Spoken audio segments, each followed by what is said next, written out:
بسم اللہ الرحمن الرحیم۔ السلام علیکم معزز طلباء کرام، آپ سب کیسے ہیں؟ آج ہم نور الانوار کے سبق نمبر 375 کو پڑھیں گے۔ آج کے ہمارے سبق کا عنوان ہے کنایہ کا بیان۔ آج کے ہمارے سبق میں مصنف علیہ رحمہ قسم ثالث کی چوتھی قسم یعنی کنایہ کا ذکر فرمائیں گے، تو اس کی تعریف، اس کی مثال وغیرہ ہم پڑھتے ہیں۔ آئیے آج کے سبق کی عبارت وَأَمَّا الْكِنَایَةُ فَمَا اسْتَتَرَ الْمُرَادُ بِهِ سے شروع ہوتی ہے۔ عبارت پڑھ کے ترجمہ کرتے ہیں، اس کے بعد سمجھنے کی کوشش کرتے ہیں۔ مصنف علیہ رحمہ لکھتے ہیں وَأَمَّا الْكِنَایَةُ فَمَا اسْتَتَرَ الْمُرَادُ بِهِ وَلَا يُفْهَمُ إِلَّا بِقَرِينَةٍ حَقِيقَةً كَانَ أَوْ مَجَازًا۔ اور کنایہ وہ ہے جس کے معنی پوشیدہ ہوں اور بغیر قرینے کے نہ سمجھے جاتے ہوں، خواہ وہ حقیقی ہوں یا مجازی ہوں۔ فیہ تنبیہ ایضا علی ان الکنایۃ تجتمع مع الحقیقۃ والمجاز۔ فرمایا کہ اس میں بھی اس بات پر تنبیہ ہے کہ کنایہ حقیقت و مجاز کے ساتھ جمع ہو جاتا ہے۔ والمراد بالاستتار هو الاستتار بحسب الاستعمال ولا حاجة إلى إخراج الخفي والمشكل لأن خفاءهما بحسب مانع آخر، فلو وقع الخفاء في الصريح أو الظهور في الكناية بعوارض أخرى لا يضر ذلك في كونه صريحا أو كناية، لأن العوارض الأخرى لا تعتبر فالمدار فيهما على الاستعمال، ولهذا قالوا أن الحقيقة المهجورة كناية والمستعملة صريحة والمجاز المتعارف صريح وغير المتعارف كناية۔ اور استتار سے مراد وہ استتار ہے جو بحسب الاستعمال ہو اور خفی اور مشکل کے اخراج کی ضرورت نہیں ہے، کیونکہ ان دونوں کا خفا دوسرے معنی کی وجہ سے ہے۔ پس اگر دوسرے عوارض کی وجہ سے صریح میں خفا واقع ہو اور کنایہ میں ظہور واقع ہو تو یہ اس کے صریح یا کنایہ ہونے میں مضر نہیں ہوگا، کیونکہ دوسرے عوارض معتبر نہیں ہیں، لہذا ان دونوں میں مدار وہ استعمال پر ہے۔ اسی لیے فقہا نے کہا کہ حقیقت مہجورہ وہ کنایہ ہے اور حقیقت مستعملہ وہ صریحہ ہے، اور مجاز متعارف وہ صریح ہے اور غیر متعارف وہ کنایہ ہے۔ مثل الفاظ الضمیر کہائل کنایت وَأَنَا وَأَنْتَ فَإِنَّ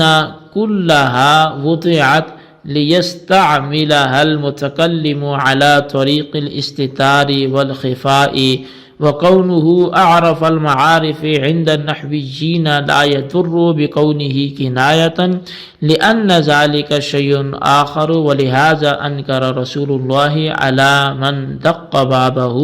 فقال من أنت فقال أنا، فقال أنا أي لم تقول أنا بل اذكر اسمك حتى أفهم، ثم الظاهر أنه مثال للكناية الحقيقية ولم يذكر مثال الكناية المجازية۔ جیسے الفاظ ضمیر مثلا ہائے کنایہ، انا اور انتا، کیونکہ ان تمام کو اس لیے وضع کیا گیا ہے تاکہ متکلم ان کو استتار اور خفا کے طور پر استعمال کرے، اور نحویوں کے نزدیک ضمیر کا عارف المعارف ہونا اس کے کنایہ ہونے کے لیے مضر نہیں ہے، اس لیے کہ یہ اور بات ہے۔ اس لیے رسول اکرم صلی اللہ علیہ وسلم نے اس شخص پر نکیر فرمائی، منع فرمایا جس نے آپ کے دروازے کو کھٹکھٹایا، چنانچہ آپ نے فرمایا تم کون ہو؟ اس نے کہا انا یعنی میں ہوں۔ آپ نے فرمایا انا میں یعنی تم انا کیوں بولتے ہو، بلکہ اپنا نام ذکر کرو تاکہ میں سمجھ سکوں۔ پھر یہ بات ظاہر ہے کہ یہ کنایہ حقیقیہ کی مثال ہے اور کنایہ مجازیہ کی مثال ذکر نہیں کی گئی۔ جی طلبہ کرام، یہ تھی ہمارے آج کے سبق کی عبارت، اس کا ترجمہ۔ آئیے اس کی وضاحت کی طرف بڑھتے ہیں۔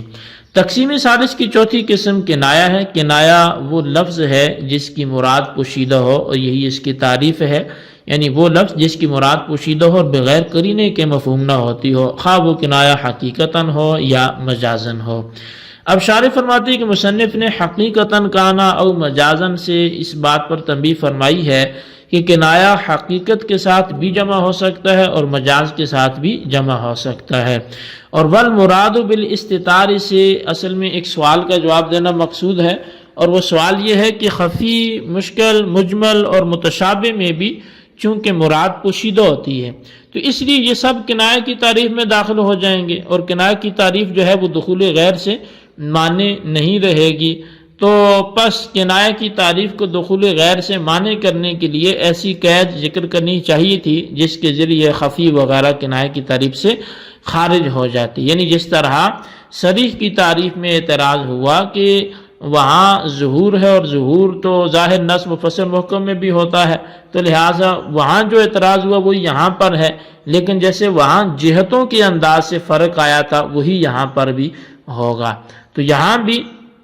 اس کا جواب یہ دیا جائے گا کہ کنایہ میں پوشیدگی استعمال کے اعتبار سے ہوتی ہے، اور خفی وغیرہ میں دوسرے معنی کی وجہ سے پوشیدگی ہوتی ہے، جیسا کہ ان کی تعریفات کے ذیل میں یہ بات گزر چکی ہے۔ پس جب کنایہ خفی وغیرہ سے اس اعتبار سے ممتاز ہے تو کنایہ کی تعریف سے خفی وغیرہ کو خارج کرنے کے لیے کنایہ کی تعریف میں کسی قید کو ذکر کرنے کی بالکل ضرورت نہیں ہے۔ بعض حضرات نے کہا کہ اگر خفی وغیرہ کنایہ میں داخل ہوتے ہیں تو کوئی حرج بھی نہیں ہے، کیونکہ خفی وغیرہ ایک تقسیم کی اقسام ہیں، یعنی ایک اور تقسیم کی اقسام ہے، اور کنایہ دوسری تقسیم کی اقسام ہے، اور ایک تقسیم کی اقسام دوسری تقسیم کی اقسام میں داخل ہو سکتے ہیں۔ اب شارح منار صاحب نور الانوار ملا جیبن اللہ رحمہ نے فرمایا کہ اگر صریح میں خفا اور کنایہ میں ظہور دوسرے عوارض کی وجہ سے واقع ہو گیا تو یہ ان کے صریح اور کنایہ ہونے کے لیے مضر نہیں ہوگا، نقصان دہ نہیں ہوگا، یعنی اس کے باوجود صریح رہے گا اور کنایہ رہے گا، اس لیے کہ صریح اور کنایہ میں صرف استعمال معتبر ہے اور دوسرے عوارض غیر معتبر ہیں، لہٰذا استعمال کے اعتبار سے اگر کوئی لفظ صریح ہو، یعنی کوئی لفظ صریح ہو اور دوسرے عوارض کی وجہ سے اس میں خفا پیدا ہو جائے تو یہ لفظ صریح ہی رہے گا، خفا پیدا ہونے کی وجہ سے کنایہ نہیں ہوگا۔ اسی طرح استعمال کے اعتبار سے اگر کوئی لفظ کنایہ ہو اور دوسرے عوارض کی وجہ سے اس میں ظہور پیدا ہو جائے تو وہ لفظ کنایہ ہی رہے گا، ظہور کے پیدا ہونے کی وجہ سے صریح نہیں ہوگا۔ اسی لیے علماء نے کہا کہ حقیقت مہجورہ کنایہ ہے، کیونکہ حقیقت مہجورہ کی مراد مفہوم نہیں ہوتی مگر یہ کہ حقیقت کے متروک ہونے کا قرینہ موجود ہو، اور حقیقت مستعملہ یہ صریحہ ہے کیونکہ حقیقت کے مستعمل ہونے کی وجہ سے اس کی مراد ظاہر اور واضح ہے، اور مجاز متعارف کی مراد چونکہ ظاہر ہوتی ہے اس لیے مجاز متعارف صریح ہوگا، اور غیر متعارف کی مراد چونکہ پوشیدہ ہوتی ہے اس لیے مجاز غیر متعارف جو ہے وہ کنایہ ہوگا۔ مصنف نے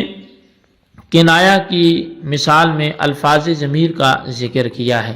الفاظ ضمیر سے مراد ضمیر غائب جیسے ہوا، ضمیر مخاطب جیسے انت، اور ضمیر متکلم جیسے آنا ہے، کیونکہ ان تمام کو اسی لیے وضع کیا گیا ہے تاکہ متکلم ان کو استتار اور خفا کے طور پر استعمال کر سکے۔ مثال کے طور پہ اگر متکلم زید کے نام کی صراحت نہیں کرنا چاہتا تو وہ ہوا کہہ دے گا، چنانچہ جو ضمائر میں پوشیدگی ہوتی ہے تو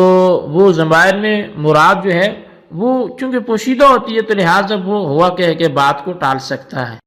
اسی لیے رسول اکرم صلی اللہ علیہ وسلم نے اس شخص پر ناپسندیدگی کا اظہار فرمایا جس نے رسول اللہ صلی اللہ علیہ وسلم کے دروازے پر دستک دی،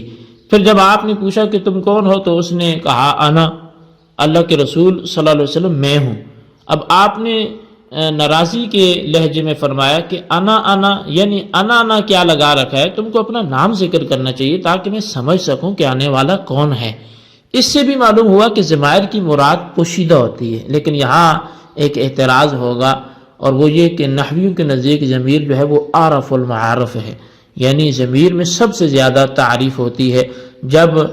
ضمیر عارف المعارف ہے تو ضمیر کنایہ کیسے ہو سکتی ہے، کیونکہ کنایہ میں تو ابہام کا ہونا ضروری ہے۔ تو اس کا جواب یہ ہوگا کہ ضمیر کا عارف المعارف ہونا اس کے کنایہ ہونے کے لیے یہ مضر نہیں ہے اور اس کے منافی نہیں ہے، اس لیے کہ اس کا عارف المعارف ہونا اور بات ہے۔ یعنی ضمیر کے عارف المعارف ہونے کا مطلب صرف اتنا ہے کہ ضمیر سے بذات ہی کسی غیر معین چیز کا ارادہ کرنا درست نہیں ہوگا، اس کے برخلاف دوسرے معارف کے کہ ان سے غیر معین چیز کا ارادہ کرنا درست ہوتا ہے۔ بہرحال عارف المعارف ہونے کے باوجود ضمیر میں ایک گنا ابہام ہو سکتا ہے، اور جب اس میں ابہام ہو سکتا ہے تو ضمیر بلا شبہ کنایہ کی مثال ہوگی۔ شارح کہتے ہیں کہ بظاہر ضمیر کنایہ جو ہے وہ حقیقتاً کی مثال ہے، اور رہا کنایہ مجازیہ تو